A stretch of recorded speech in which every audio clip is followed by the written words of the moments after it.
Vamos explorar um pouco as propriedades de translação de eixos no contexto dos momentos de inércia. Nós já fizemos isso no momento estático, né? E isso foi usado para definir o centro de gravidade. Né? A gente fazia translação de eixo e descobria um eixo com relação ao qual o momento estático era zero, e descobrimos, fazemos a mesma coisa na outra direção, e o cruzamento desses eixos era o centro de gravidade. No caso do momento de inércia, a translação de eixos é fundamental. A gente usa isso a todo momento para calcular o momento de inércia. Tá? Então, vamos ver como é que funciona. A ideia é a seguinte: tem aqui uma figura.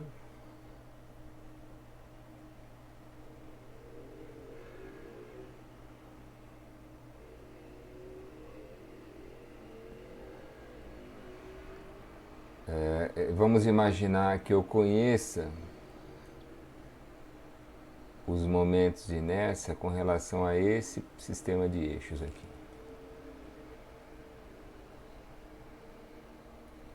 Vou chamar de x1, y1.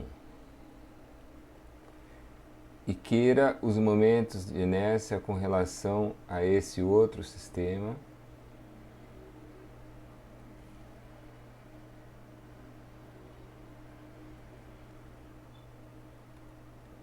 x2, y2, que é obtido a partir de x1 e y1 por translação. Então eu vou imaginar que essa translação funciona assim: na direção horizontal é um Azinho orientado, né? A positivo é para a direita. E na direção vertical é um Bzinho. Tá? Como é que a gente faz para calcular o momento de inércia num sistema a partir dos momentos de inércia no outro? No fundo é uma coisa muito simples. Imaginem aqui um ponto. Em torno desse ponto, aquele nosso elemento de área infinitesimal, aquele de sempre, dA. Digamos que eu queira calcular, por exemplo, o momento de inércia com relação ao eixo x2.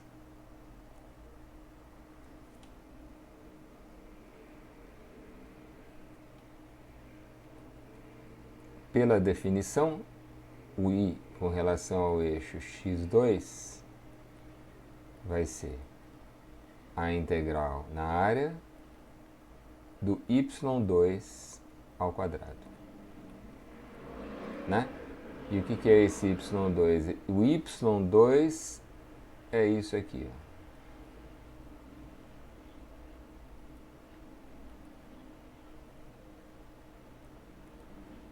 Ó. Ops. O y2 é assim. Tá? É a integral disso ao quadrado.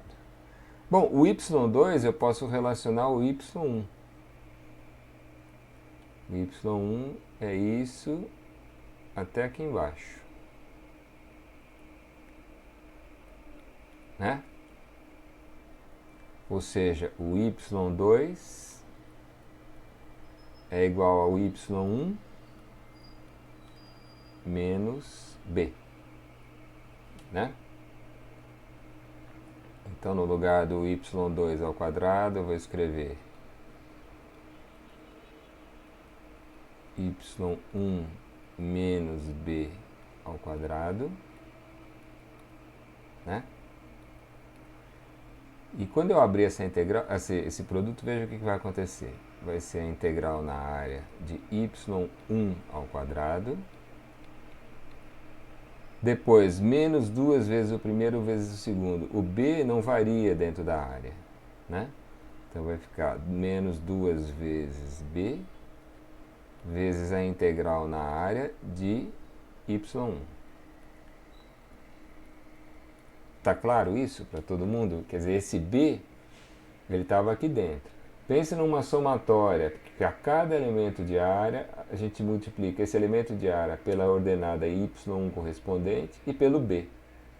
Bom, quando eu mudar de elemento de área, vai mudar a ordenada y1, mas não vai mudar o b. O b é uma constante nessa somatória, por isso que eu estou tirando da integral. Né? Mas, aqui, pelo mesmo motivo, ó, vai ficar b ao quadrado integral na área de dA. Tá certo? Outra vez o b estava aqui dentro, é uma constante nessa somatória. Bom, o que são esses termos, hein? A integral de y1 ao quadrado, se vocês olharem nessa figura, a integral de y1 ao quadrado na área vai dar o momento de inércia em relação a x1. Né? Esse é o ix1. E esse termo? A integral de y1 na área. A integral de y1 na área dá o momento estático dessa figura em relação a x1.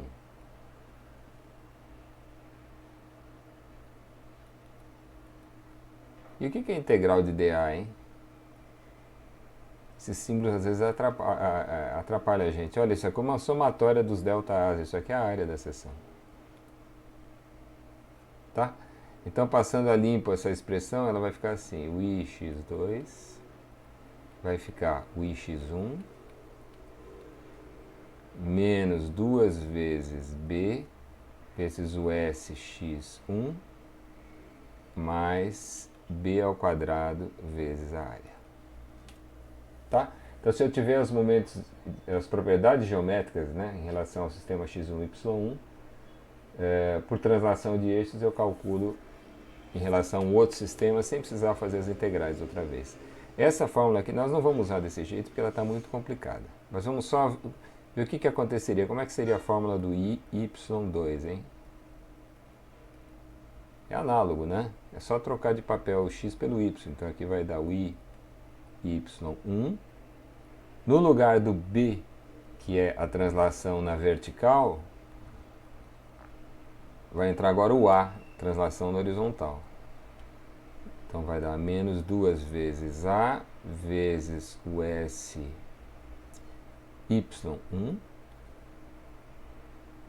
E aqui é a mesma coisa, né? Mais o a ao quadrado vezes a área da seção transversal. Tá? Bom, e se eu quiser fazer a translação para o produto de inércia,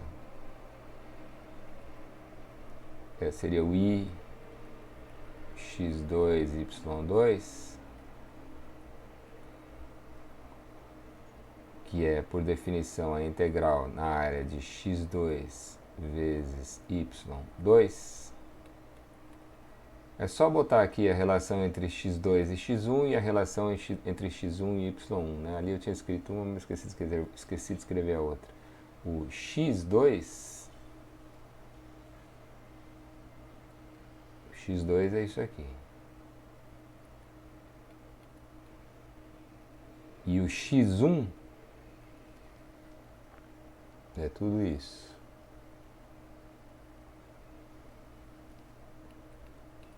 Então, o x2 é o x1 menos a.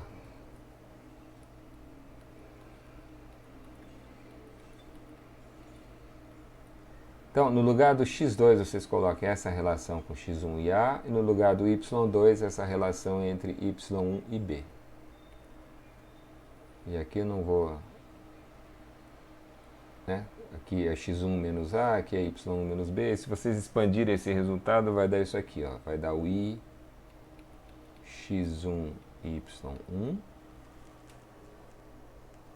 menos azinho vezes o sx1 menos bzinho vezes o sy1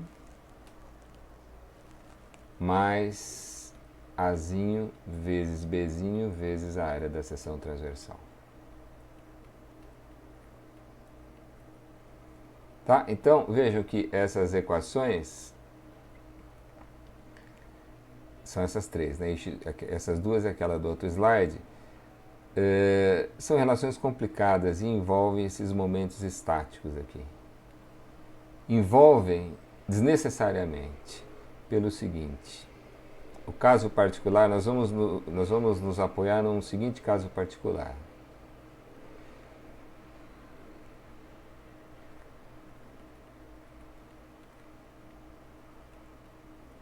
Vocês lembram que naquelas fórmulas apareciam os momentos estáticos em relação a x1 e y1. Eu vou considerar o seguinte caso particular. Digamos que aqui seja o G dessa figura. O caso particular vai ser quando x1 e y1 passarem pelo G.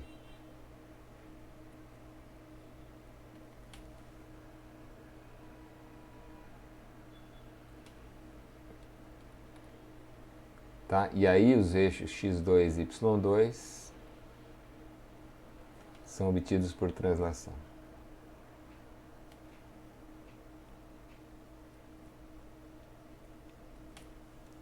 Aqui nessa direção é um Azinho pequeno e aqui é o Bzinho. Agora essas expressões ficam muito mais simples. Quem seria, por exemplo, o Ix2?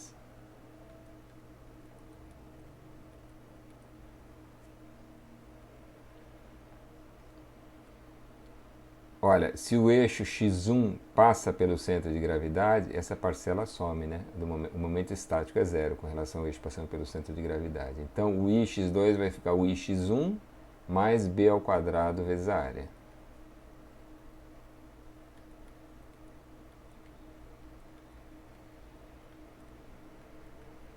Melhorou, né? O momento de inércia em relação a esse aqui é o momento de inércia em relação ao eixo que passa pelo G, mais o b ao quadrado vezes a área. Analogamente, o que seria o y2?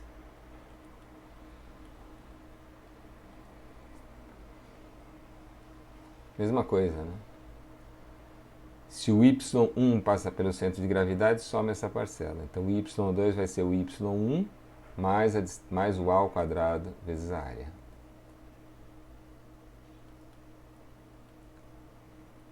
Mais o azinho ao quadrado vezes a área. Tá?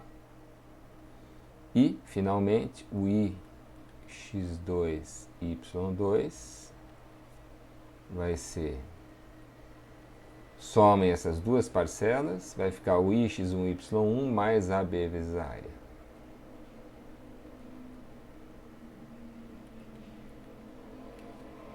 I x1 y1 mais a vezes b vezes a área. Tá? Melhorou, né? Cuidado que essas fórmulas só valem se o sistema x1 y1 passar pelo G. Né? Caso contrário, são fórmulas mais complicadas que envolvem os momentos estáticos. Bom, de qualquer maneira, mesmo que essas fórmulas sejam mais simples, na prática a gente não usa elas pelo seguinte: se eu apagar aqui essa figura, vocês não vão saber quem que é o x2, o y2 e o x1 e o y1. Qual deles é o que passa pelo G? A gente esquece, né? Esses A's e B's aqui, a gente também não sabe se eles são contados do 1 para o 2, do 2 para o 1, qual é o sentido deles. Isso não faz diferença nessas duas primeiras equações, mas faz na outra, onde eles podem ter sinal positivo ou negativo. Né? Aqui eles estão ao quadrado, não faz diferença. Então, nós vamos adotar uma forma mnemônica para essas equações. Essas formas mnemônicas, as de translação de momentos de inércia, são baseadas no seguinte fato. Considere essa fórmula de cima aqui, do x2 e do x1. Essa fórmula está me dizendo o seguinte: x1 é o que passa pelo G, né? Esse é o que passa pelo G. O momento de inércia com relação ao eixo que não passa pelo G é o momento de inércia com relação ao eixo que passa pelo G mais o b ao quadrado vezes a área. Agora vejam, como esse b aqui aparece ao quadrado, tanto faz se eu estou subindo ou estou descendo. O momento de inércia com relação a x2 vai ser maior do que o momento de inércia com relação a x1. Certo isso? O momento de inércia x2, subindo ou descendo, vai aumentar, porque eu estou somando uma coisa que é estritamente positiva. Quer dizer, dentre os infinitos eixos paralelos a uma dada direção, o que tem menor momento de inércia é o que passa pelo centro de gravidade. Tá certo? Dos infinitos eixos paralelos a uma certa direção, o menor momento de inércia é o G. Bom, isso justifica a seguinte forma mnemônica. E é ela que nós vamos usar nos exercícios.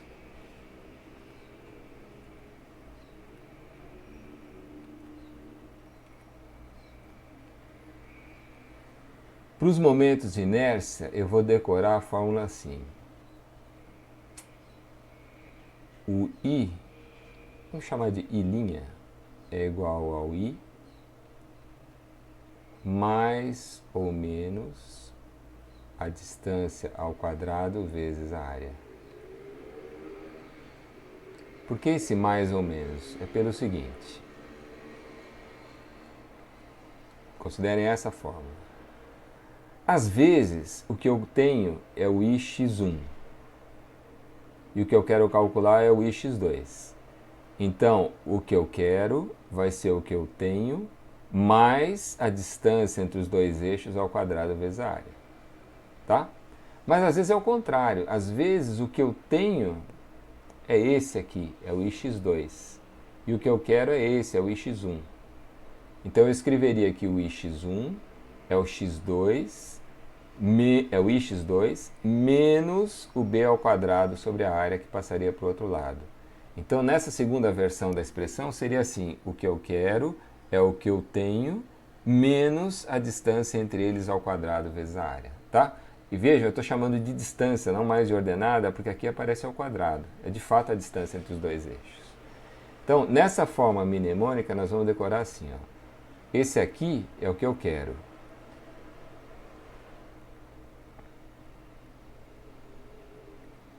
Esse aqui é o que eu tenho.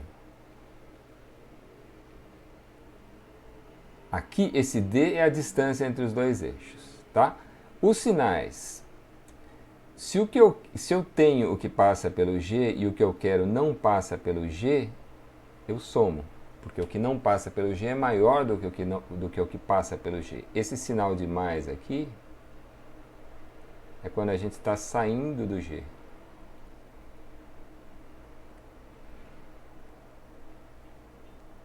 Tá? O que eu tenho, se eu estou saindo do G, o que eu quero vai ser o que eu tenho, mais a distância ao quadrado vezes a área. Tem que aumentar o momento de inércia. E o sinal de menos é quando a gente está indo para o G.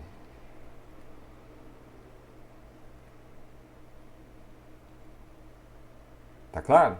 Então nós vamos decorar essa fórmula assim. O momento de inércia que eu quero é o que eu tenho, mais ou menos a distância ao quadrado vezes a área, dependendo se eu estou saindo ou se eu estou indo para o G. Então, por exemplo, eu posso calcular alguns momentos de inércia usando essa fórmula, né? Eu tinha aqui o momento de inércia do retângulo,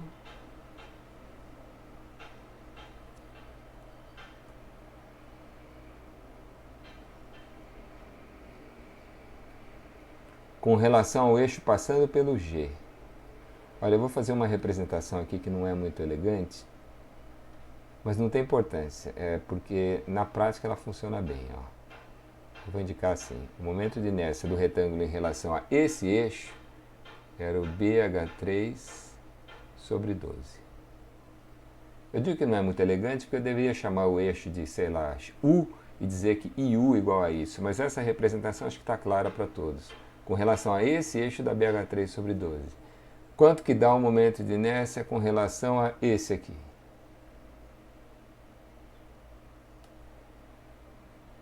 Bom, eu vou fazer a conta aqui, ó. Um rascunho.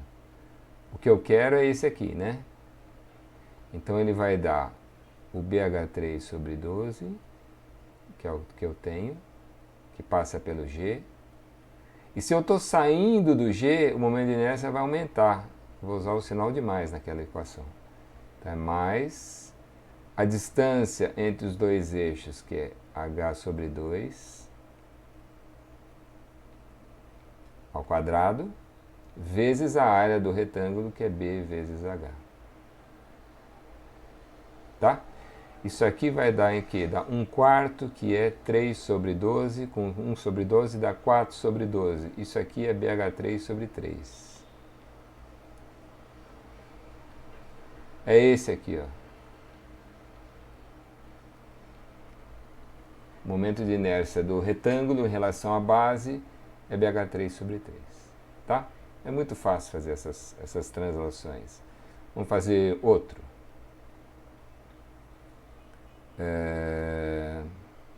Nós não fizemos isso por integração, mas faz de conta que fizemos. Um triângulo qualquer,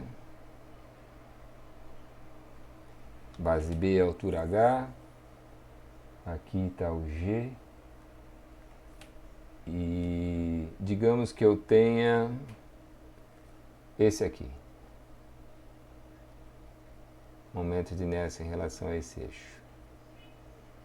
Fiz o cálculo por integração e, por coincidência, isso aqui também dá BH3 sobre 12, é a mesma fórmula. Tá? Esse eu obtive por integração. Aí eu quero esse.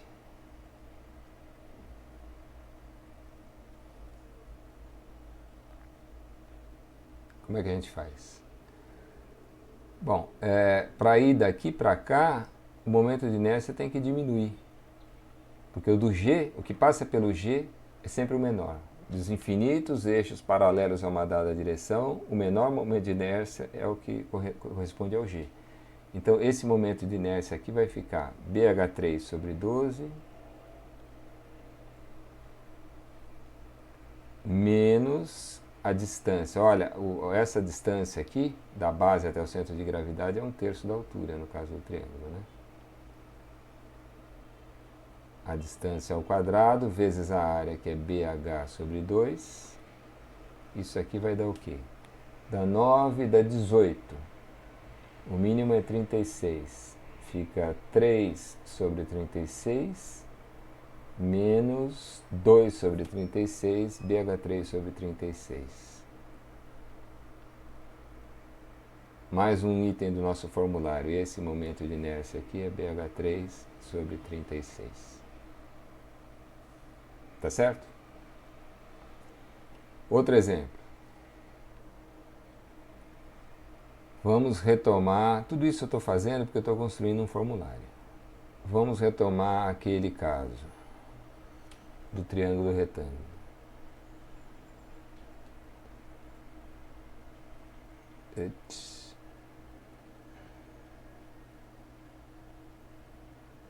Olha, não é fácil essa vida, viu?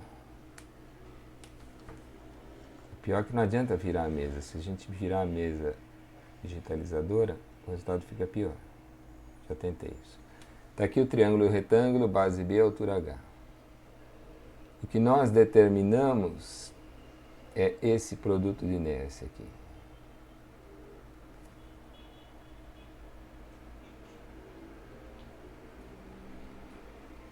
X, Y. Olha, eu não estou representando aqui, mas quando eu indico os eixos dessa forma, o X escrito assim, eu estou imaginando que o sentido positivo seja esse, aqui seja assim também. Isso faz diferença, né? Para o produto de inércia.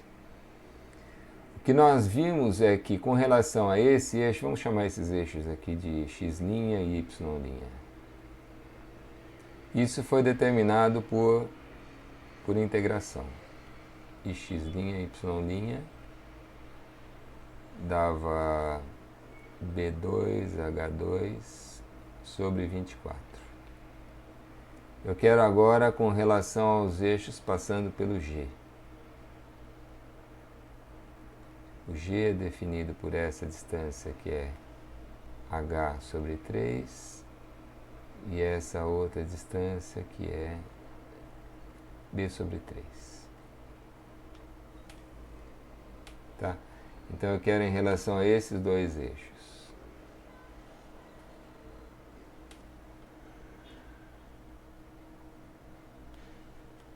Esses eixos que eu vou chamar de X e de Y.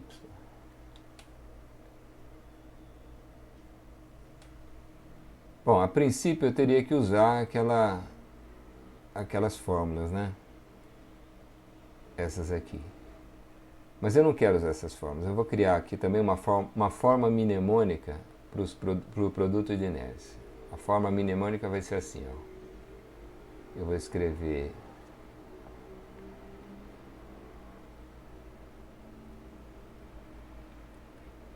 IXY é igual a I, X, Y mais X, Y, A.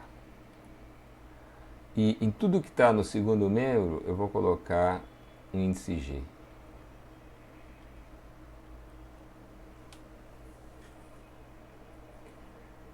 Bom, então, a gente sabe que essas fórmulas de translação só valem quando um dos sistemas de eixos passa pelo G. Nesse caso, olha, a fórmula ela não é muito elegante, porque existe um abuso de notação que eu já vou mencionar. Mas ela funciona na prática. A gente sabe que um dos eixos passa pelo G e o outro não passa. É óbvio que esse é com relação aos eixos que passam pelo G e esse é com relação ao outro par de eixos, né? Então, se a gente se reportar aquela figura, ó, esse aqui ó, que não passa pelo G, esse aqui é o que passa pelo G, tá? Agora, o que representam essas duas coisas aqui? Se eu tenho dois sistemas de eixo, um deles passa pelo G e o outro não passa pelo G, x do G e y do G são coordenadas do G em qual sistema? É óbvio que é o que não passa pelo G, né? Porque se fosse no sistema que passa pelo G, as coordenadas do G seriam 0 e 0 sempre, tá? Então, esses xg e yg são as coordenadas do G no sistema que não passa pelo G. Vamos ver se dá certo. Quais seriam as coordenadas do G no sistema que não passa pelo G? Seriam menos A e menos B. Bom, se vocês jogarem lá naquela fórmula menos A e menos B, vai dar mais A vezes B, que é exatamente o que está aqui. Tá? Então, olha, é um jeito, cada um pode inventar o jeito que quiser, né? Isso aqui nem fui eu que inventei, foi um aluno que inventou faz uns 20 anos, eu achei bacana e ficou. Isso aqui para mim funciona, tá? Então vamos usar isso no nosso caso.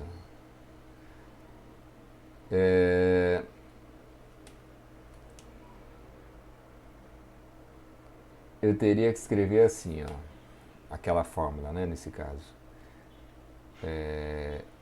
1 é igual ao I, vou repetir a fórmula aqui, xg, yg, mais x do G vezes y do G vezes a área. Essa é a fórmula que eu decorei, tá? Então o que eu estou querendo agora? O que eu quero é esse, hein?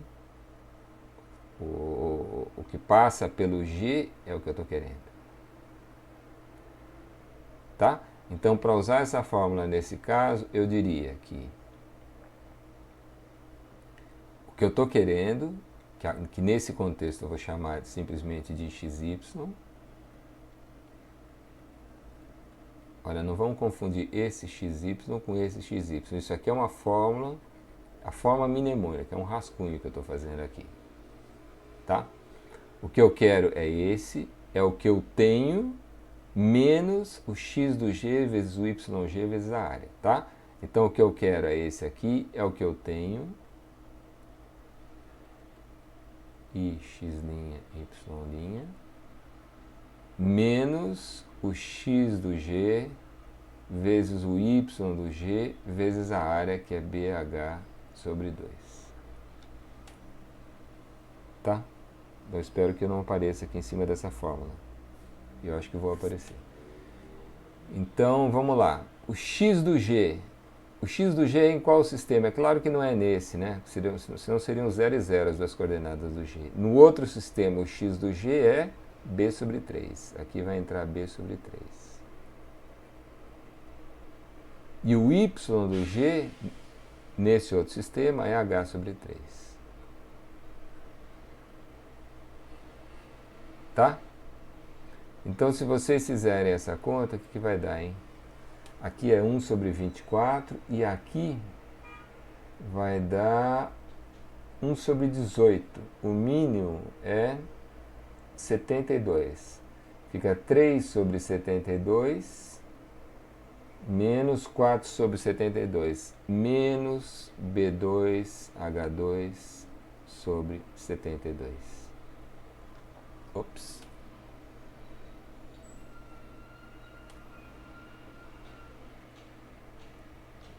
Tá? Esse é o produto de inércia em relação a esse sistema verde. Deu negativo, tudo bem, o produto de inércia é o que pode dar negativo. Vamos entender por que dá negativo, que acho que é interessante, é útil saber fazer esse tipo de análise. Olha, o produto de inércia é a integral na área de x vezes y. Né? Então, quais são as contribuições positivas para o produto de inércia? São as regiões em que o produto de x por y dá maior do que zero. Então, essa é uma contribuição positiva para o produto de inércia, né?